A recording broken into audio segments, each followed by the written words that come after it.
Hello friends, আসসালামু আলাইকুম। Welcome to medicine and health info channel.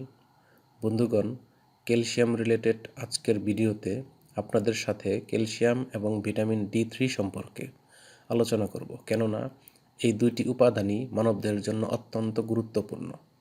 তবে ভিডিওটি শুরু করার আগে আপনাদের প্রতি অনুরোধ, আপনি যদি আমার চ্যানেলে নতুন হয়ে থাকেন তাহলে অবশ্যই নতুন নতুন ভিডিও পেতে চ্যানেলটি সাবস্ক্রাইব করা সহ লাইক, কমেন্টস এবং শেয়ার করতে ভুলবেন না।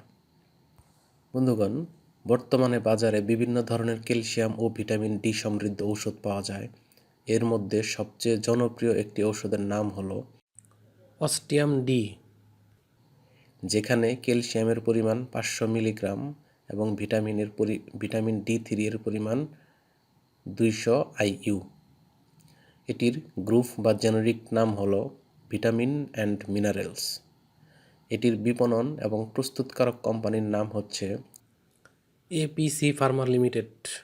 অস্টিয়াম ডি এর প্রতি 20 ট্যাবলেটের দাম মাত্র 2 টাকা।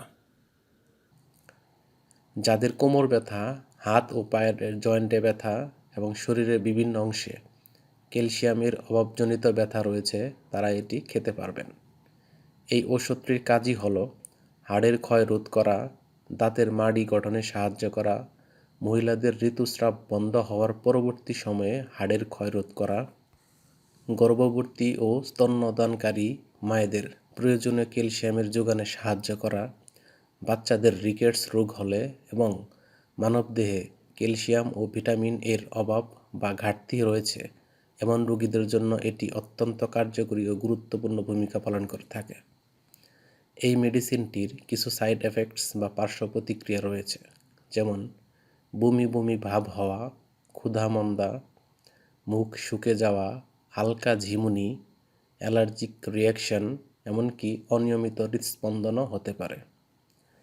এটি খাওয়ার নিয়ম হলো সকালে ও রাতে একটি করে ট্যাবলেট দিনে 2 বার সেবন করা যেতে পারে।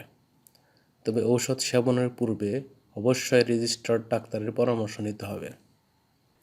একই সাথে ওষুধ ক্রয়ের পূর্বে উৎপাদন তারিখ ও মেয়াদ উত্তীর্ণ তারিখ দেখে নিতে হবে এবং সকল ঔষধ শিশুদের নাগালের বাইরে রাখতে হবে।